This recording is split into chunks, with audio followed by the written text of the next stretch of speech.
Hey, what is up, everyone, and welcome to today's episode, which is a very special episode to me, and I'm so excited to do this. Today, we're talking about consciousness, what it is, why it is, how to think about it, like everything about consciousness, everything there is to know. We need to decipher this big secret of what even is consciousness, what causes it. Because when you think about it, when you look at your human body, that's the body you find yourself in, but it's not really what you are. What you are is this consciousness. What you are is this experiencing of being the body, of being in this world, of experiencing all of this. And the whole point is if we figure out what consciousness is, we can then figure out what happens after death. Now, this is all tied to our second season of this podcast where we talk more about death. So that's why we're going to connect it. We figured out in the last episode, just a quick summary, we talked about why do humans even die from a biological perspective, and evolutionarily, common theory seems to be that what happens is that evolution picks genes for reproduction, and you were passed on from millions and millions of genes and all of that, and thousands of descendants. And when you think about it, it never really mattered for their genes to be passed on, for them to reach old age. What mattered for the evolution is that genes that support the reproductory probability of reproduction that gets passed on. And the theory is that in sacrifice for that, in sacrifice for higher rates of reproduction, we sacrifice mechanisms that cause death. For example, like your organism cannot like infinitely repair. That's why you age. So that was a very interesting video. I just tried to sum it up really quickly. If you are more interested in that, go check out my last episode. But today we're talking about consciousness. This is a bit more philosophical, and we will try to dissect this even further in further episodes. But today, this is just kind of an intro to what even is the consciousness and what are some theories, the most popular ones behind consciousness. This will get you into understanding a basic intro of how philosophy sees consciousness and why there's all of these theories that like there's an afterlife or there's not an afterlife. So let's try and get it on. Without further ado, make sure you subscribe with the bell on because we will be discussing consciousness further on in further episodes. And I think it will help you in your own journey of trying to see where you're leaning on. I will not be trying to encourage you in one specific belief because I myself don't have it quite figured out. And I think this is an interesting thing to have it figured out, and this is a very interesting thing because it's then going to affect all your life. If you're going to believe in the fact that after death there is something and you should live to some morals or not, etc., right? This will affect your life immensely and how you see the whole universe and everyone else around you.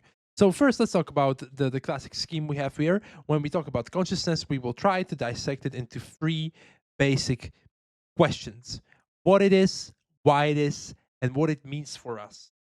Now, the last one is probably most important because depending on which approach could potentially be right, there are certain differences it makes in our view of our experience.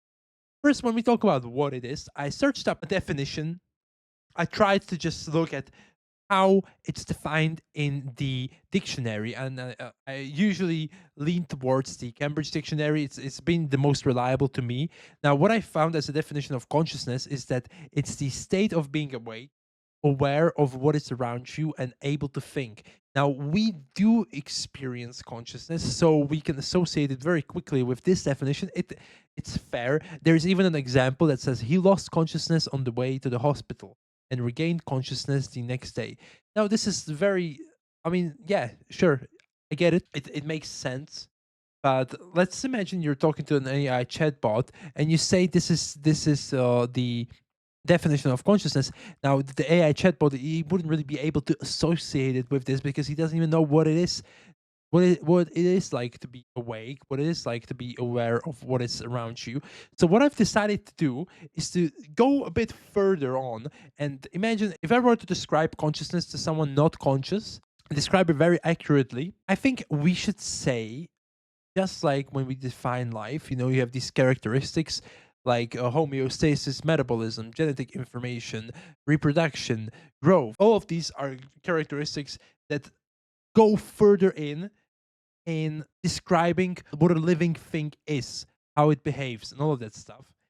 Now, I think we should do the same thing with consciousness. Instead of this definition that's very plain and doesn't really say much, I think we should talk about what is consciousness like? What is the thing? What are the characteristics of consciousness? So, first off, the first very important thing is integration. Now, you might have heard about this with the integrated information theory, which is a mathematical theory that goes into neurology. And I don't want to go too much in detail, not because I don't want to overcomplicate this, but just because I'm not really that knowledgeable in the integrated information theory. But if you are interested in that, go check it out. There's pretty interesting videos. I think the whole idea is that it's a mathematical theory that tries to get to the bottom of the materialistic view on consciousness. Now, we don't really have to be that interested. We just talk about characteristics of consciousness right now. So my first characteristic here is integration. Now, what does that mean? So you close one eye. Do that right now. Close one eye. What do you see? You see one field of view. Now open that eye. What do you see? Well, you still see one field of view. You don't really see it as two separate images.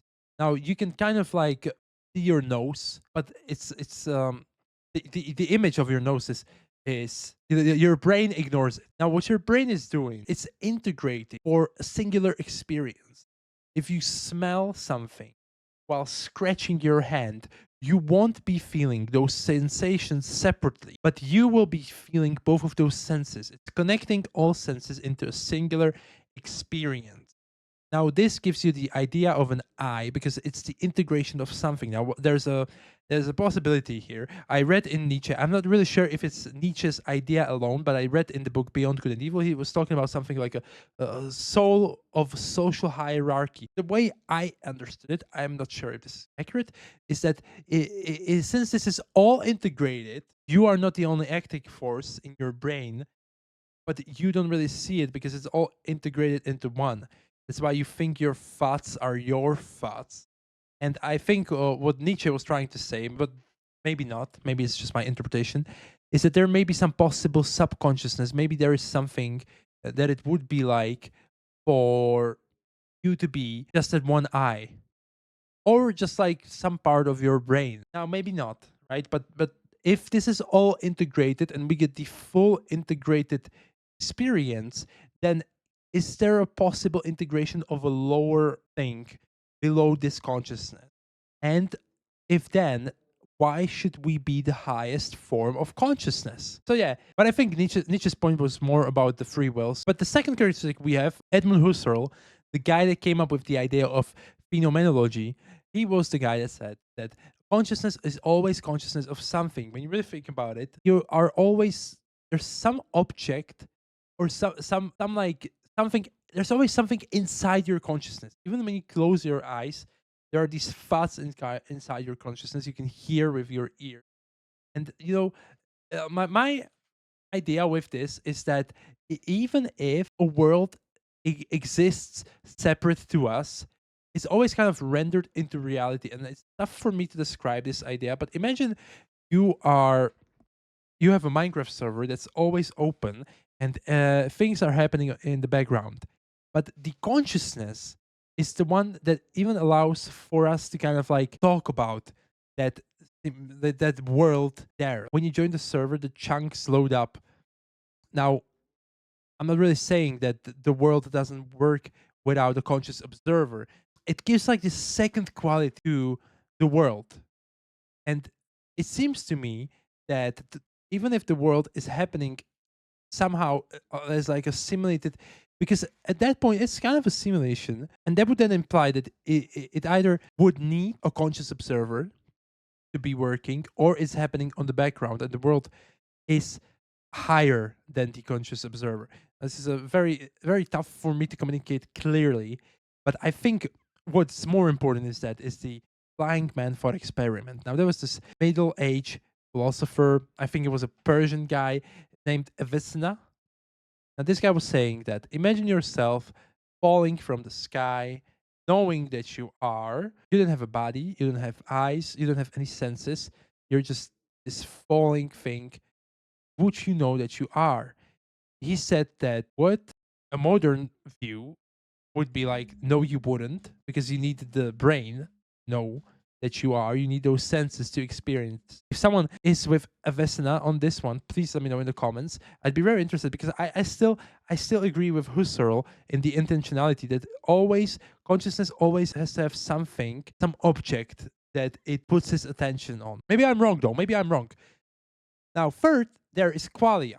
Qualia Basically, what it means is there's a subjective grasp of outer things. We have science that describes what's really interesting is psychology. It's like describing the experience you are experiencing from like an external point of view, but you are still in it. It's like swimming in a pool and describing what the pool is like. And no matter how much you describe the pool, until you jump in it and swim for yourself, you can't really understand it. Now, the thought experiment here is Mary, the color scientist. Imagine a girl that lives in a shed. She's colorblind. She only sees black and white. And she reads all about the color red. She reads all the properties it has, all the objects that are red, but she never sees it, right? But she reads all like the physical stuff, the numbers behind the shades and everything, all of that, how the eye perceives it, everything. She's like an expert on that shit. And then she goes outside and she actually sees a red apple for the first time. Now, is she, even though she has already known everything about the color red, is she experiencing something new? And well, the thought experiment is supposed to say that yes, she is, and there's still the the subjective experience of it is higher than all of that knowledge. Now that's what qualia is that there's always this subjective experience. Every experience is unique. Another great example to really get my whole point through in here with the qualia is that your consciousness is made up of experiences, but the consciousness right now is always the experience right now. Now it's supplemented by memory, by abstract thinking. You think into the future, you take stuff from the past. So that's how your mind operates. But when you talk about the consciousness alone, it's always consciousness of this one unique experience, and the experience is always unique. It is never identical. There's always trillions of possibilities. With my girlfriend right now and my hopefully future wife, I'm playing Until Dawn. I have played this game many, many times. It's this amazing horror game, right? In case you haven't played it, please go and play it. It's so fucking good. And me playing Until Dawn for like, it must be like the fifth time, to say the least, maybe even more. The experience, even though it's still the same game over and over, it is always unique. I always like notice these little details. I also forget stuff. Playing it with a new person is very fun. It's amazing. She's very funny. She's got these different way of approaching the story, different ways of figuring the stuff out, new conspiracy theories. It's so interesting. It's like a chess game. Even if you play millions of chess games, like purely statistically, eventually you will run into the same game you have once played before. You will move the pieces the same, maybe not as fast that like when it comes to time. Maybe if there were enough games, it would even be the same, that you would move the same pieces, that your opponent would move the same pieces in the same order and even with the same time, like in the same frequency of time. That could happen. That's not impossible. But your experience would always be unique. There would always be something a little different. Maybe in that first game, you were just blindly doing it. Now you would be doing it intentionally. Who knows? So this is what it means. Every experience is unique to the consciousness itself. And that's a very interesting quality it has. Now, next up, no exit/entry. Now, this was Husserl as well. He said that consciousness is something that you cannot enter from the outside and you cannot also go out of. Now, if reincarnation is real, which we do not know, you are ever conscious. Now, you already are always conscious, but we don't know what happens after that. But when it comes to our life right now, you are ever conscious. Now, my theory is that I still like reincarnation makes the most sense to me, because when you think about it, you were already dead. You were already not alive and you came into being. But when you think about it, before you were, you weren't. And that's the same thing as after you die. And what? Were you there? You no, you weren't, but you just always were, right? You just teleported into being. You don't remember not being, you always were. And that's the whole point of this no exit, no entry. Now, this also has to do with reality. You have like a permanent filter on, and you cannot see the reality of reality. It may be accessible through technology. Another thing is that when Husserl said that nothing from the outside can go into your consciousness, or you cannot go out of your consciousness. This may also eventually be accessible through technology. Who knows how deep science can go? What I thought was interesting is that I thought that maybe schizophrenia and the DID, like multiple personalities disorder, is proof that this is not that concrete. That there's something from the outside that can enter your consciousness, but it just all has to do with the idea of an I, and there can be two ideas of an I, and there can be even co-consciousness where a person has DID and there's two people, separate identities experiencing the same body, but it's still a product of the brain. At least how the theory goes. We don't really know that. Let's not get really spiritual about it. Now, I also thought that schizophrenia is proof that there's something else entering your consciousness, but it's just a feeling that something else is entering your consciousness. I think that would also be with the DID. It's the feeling that it's something else, but it's still just you, but just separated into a second identity. It's just still your nature. If as far as I know, that makes sense to me. That people with DIDs, they don't really have multiple people in them. They just have itself separated into multiple separate ideas, but it's still taken from the same body. But I'm not sure. Maybe that's not true.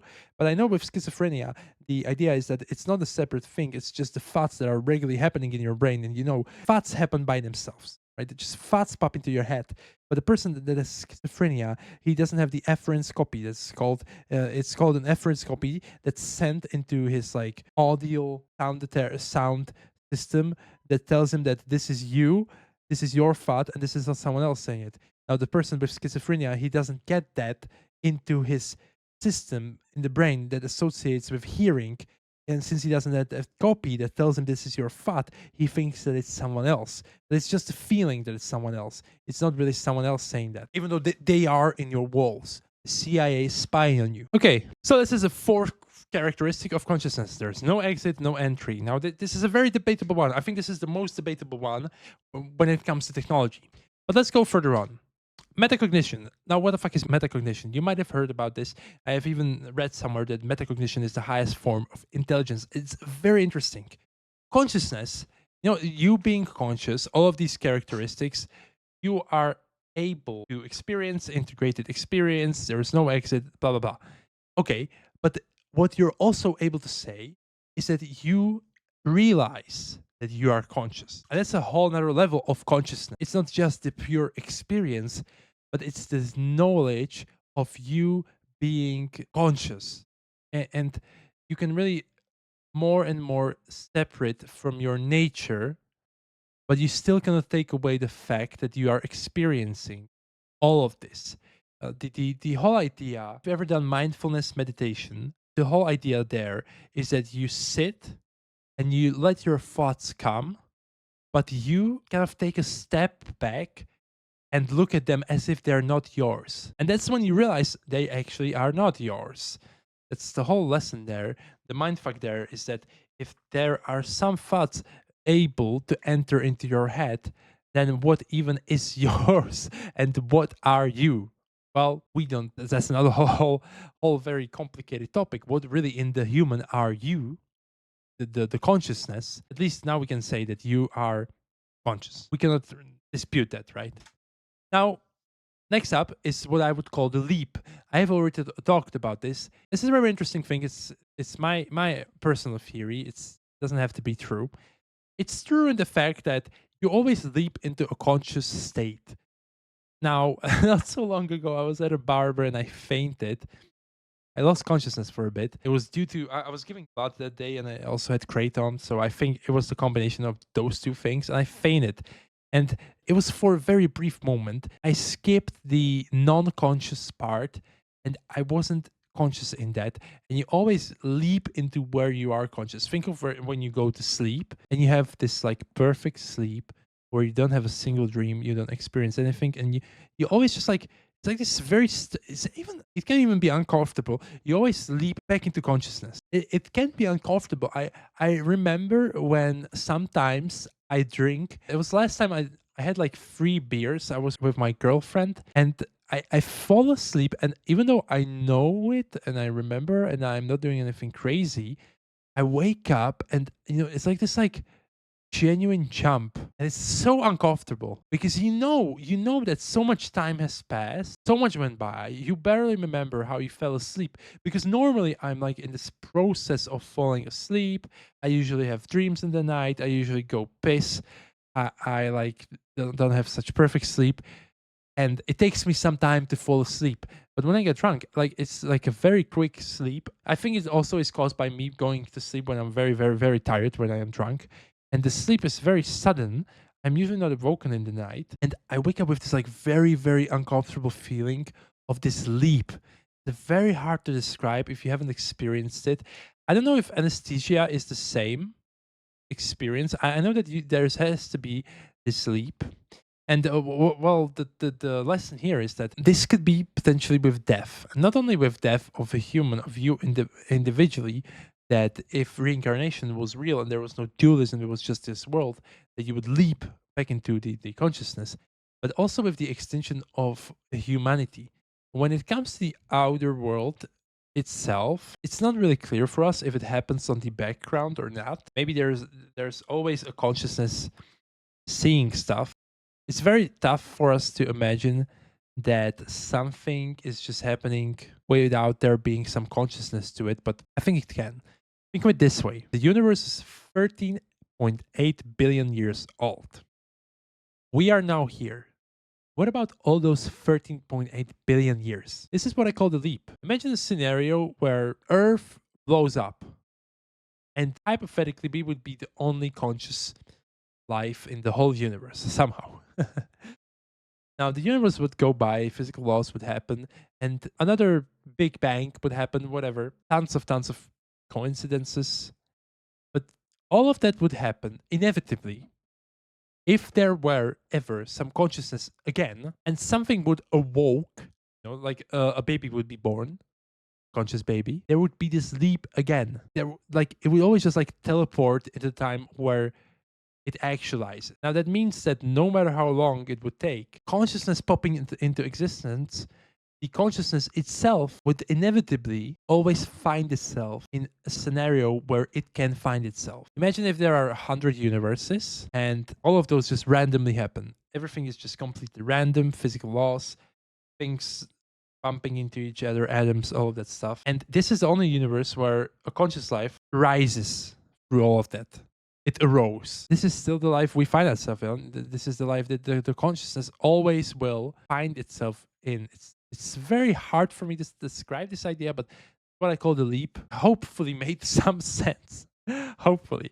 Now, the seventh characteristic, which is the last one, is the debate between pure sentience versus consciousness. Now, we have already talked about this in the video where we talk about, are animals sentient? And the thing is that animals may or may not experience, because consciousness is this kind of higher form of experiencing where it's not just pure experience, but it's being able to analyze it and to kind of like step out of it. But I think that even sentience may be real, because some humans, they, even though they are conscious and they have the ability to kind of see themselves externally, they don't really do that, and they are in this pure sentient state. So why would animals have to be different in that? But maybe that's not true. The whole idea is that either idea of self creates experience, or experience precedes idea of self. You don't remember what you were like when you were a little baby, because you were in this pure experiencing state. And once you got this idea of self, that's when you started to experience and talk about your experience. But were you not experiencing before? And the second question is, what if we never left that pure experience state? What if there would never be this idea of a self?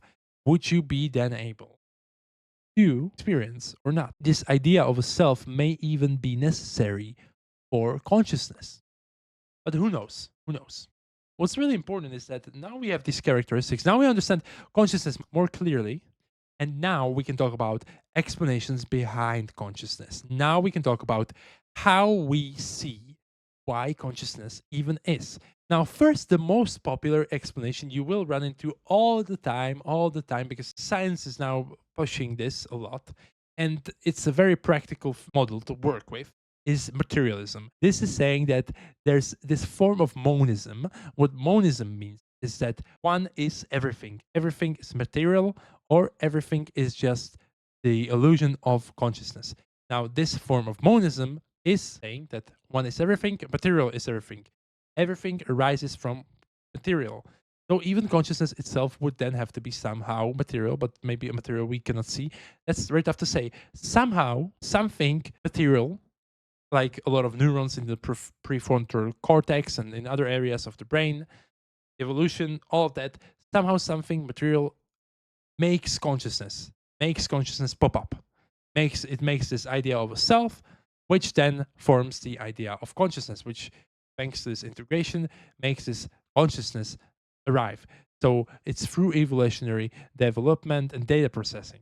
It's the way we interpret consciousness when it comes to materialism. We will be talking about this in further videos when we will be taking all of these approaches to consciousness and talking about why you would want to believe specifically this one. So don't worry, we will be talking about materialism in more depth in further videos. That's why I really recommend you do subscribe. So let's see, the general idea is that the combination of neurons in prefrontal cortex somehow makes consciousness. Now, it would make more sense to us than in psychology. We really know that the brain affects how you experience. This is irrefutable, and it would make sense that it would then make sense that the consciousness finds itself in the brain. The big question is that how something immaterial arises from material, but and how it maintains itself, how it keeps so steady. We don't really know that, but the whole idea is it's just basically like a chemical reaction that creates a fire, and the fire is then kept. The problem is that what happens when the fire goes out? Does it just not happen? But is it possible for consciousness to not happen? Because consciousness always only happens. It's very tough to say. Now, the other belief is that there was an external intervention. This is mostly for people that believe in God. Now, there's also this theory that's a stoned ape theory, but I don't think anyone really takes that shit seriously. It's just like a joke. But the whole idea is that it's not a form of material things having like a reaction, like a chemical reaction that causes consciousness, but there was this intervention that somehow made humans have consciousness. But even then, even if this were true, there could be like an endless chain of external interventions where you go back in time, you imagine a caveman that's not conscious, and suddenly God shines his light on him and makes him conscious. Okay, sure, that's a great explanation, but how did God get his consciousness? Was it also given to him, and how was it given to the guy that was it given to? So I think at one point there would have to be the material reaction, and it makes more sense to me at least. Or maybe I'm misinterpreting this. Another explanation would be aliens, I guess, but that's really how schizo you are. This whole point of external intervention, I do not believe it at this point, but I think when I discuss it in the 30 videos, it may be more interesting. We will see. But now let's go into panpsychism, and this is a very interesting one. This is a very, very interesting one. Now, this isn't saying that material makes consciousness. This is saying that consciousness is like a fundamental for the universe. Like there's like levels to consciousness. When we talk about subconsciousnesses, we talk about this whole thing about panpsychism. And what we say is that matter is not what creates mind, but mind creates the perception of matter, and consciousness is kind of everything. Everything is conscious in you. Even little cells are conscious, the whole universe is conscious, everything is. It's another approach to consciousness. We will also be talking about this in further detail. When we talk about the last one, is that the material world and the consciousness, like the spirit, the spiritual world, is two different things. This is called substance dualism. You might have heard about this with Rene Descartes. And there's like this whole analogy. And I honestly, it's still a matter of belief though. Even with materialism, it's a matter of belief. And it doesn't mean that these two worlds have to be separate to each other. I think that there's this thing called the mind and body problem. And the whole idea is that if the mind was something separate to the body, how do they two interact? And I think it really makes sense that the mind would find itself in the brain. It's like this whole radio analogy, or like a driver.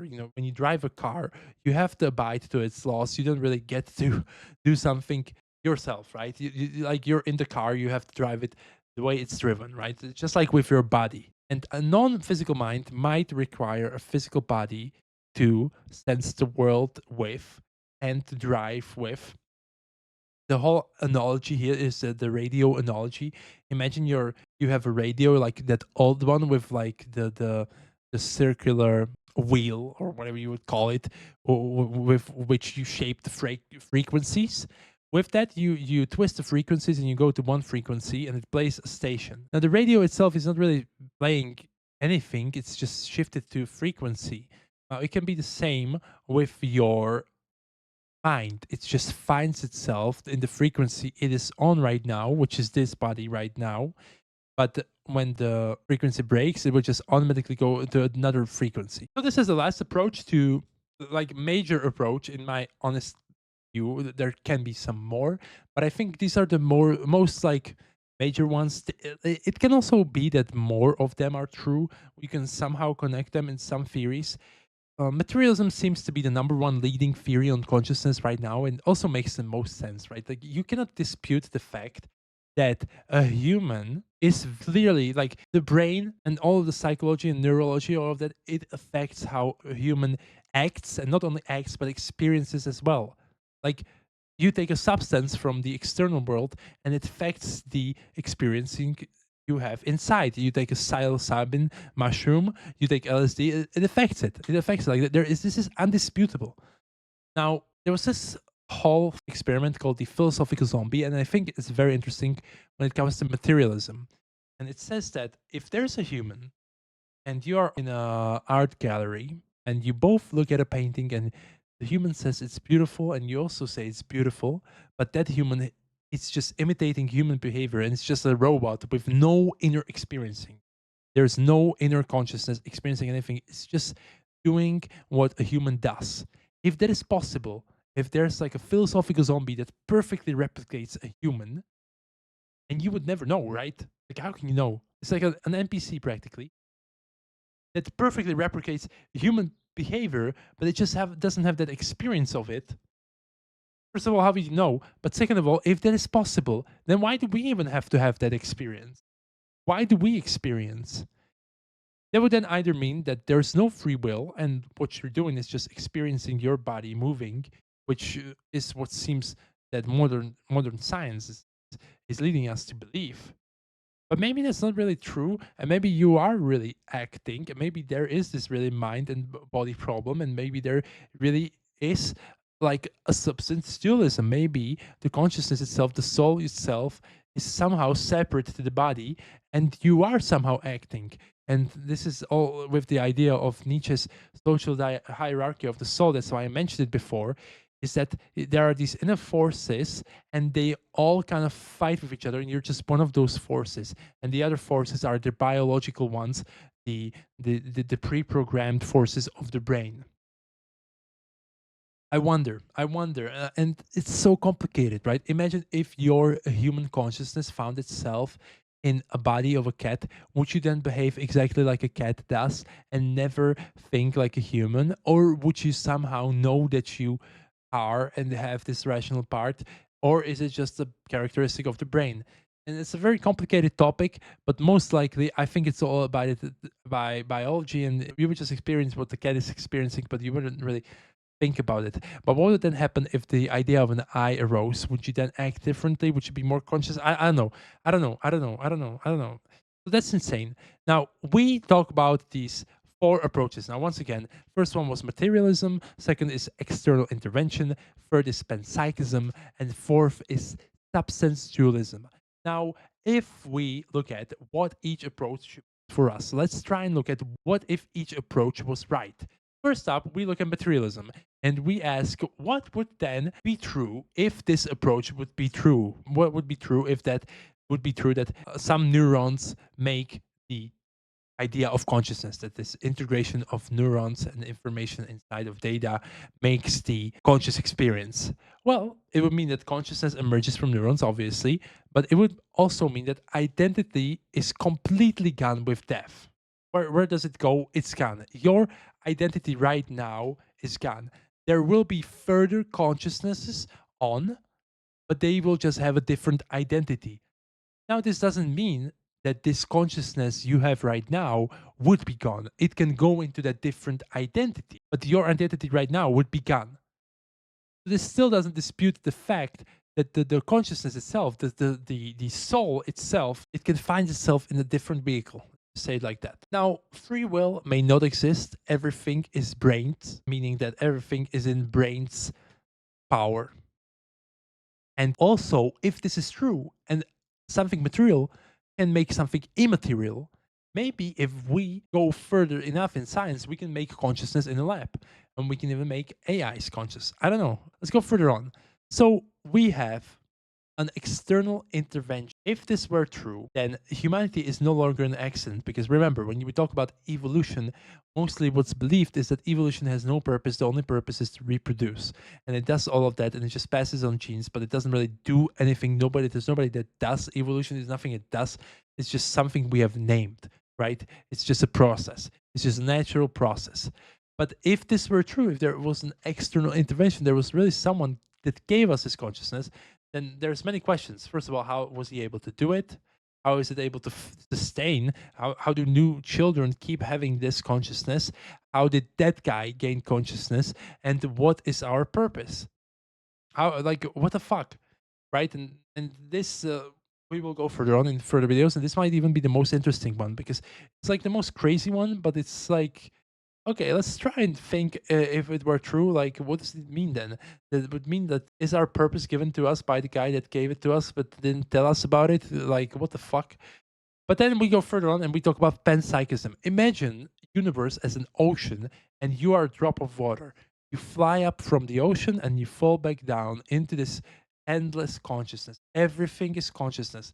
Everything would then be unethical, because harming animals, Descartes, he argumented that animals are just biological vehicles. Well, this would then not be true. If consciousness is characteristic of the universe, then harming anything would not be ethical. But we don't really know, right? Individuality would then be an illusion. It would just be a consciousness find it itself in the identity of an I, of you right now, but that would all be an illusion. There would be no individuality, and consciousness would all just be one. And lastly, if substantialism would be right, well, we still have the radioanalogy. You can maybe have reincarnation, and maybe there can be dualism. Maybe like there's like this separate world that's just for your soul alone, that finds itself in this body, and once it gets out of this, how Plato said that the body is kind of like a cage for the soul. So that's how he kind of described it. And yeah, that would then be true, that the soul leaves the body and there's like a separate dualistic conception, like a second universe, like heaven or something. And we don't know. This is only if this were true, and we can't really know with each other if they were true, but we will try and figure it more out. Thank you for watching. Let me know in the comments, which one do you believe, which approach to consciousness is the most accurate one? What do you think consciousness is? Why do you think consciousness is? And what do you think happens after death? I'm glad I got the pleasure to talk about this, and see you guys.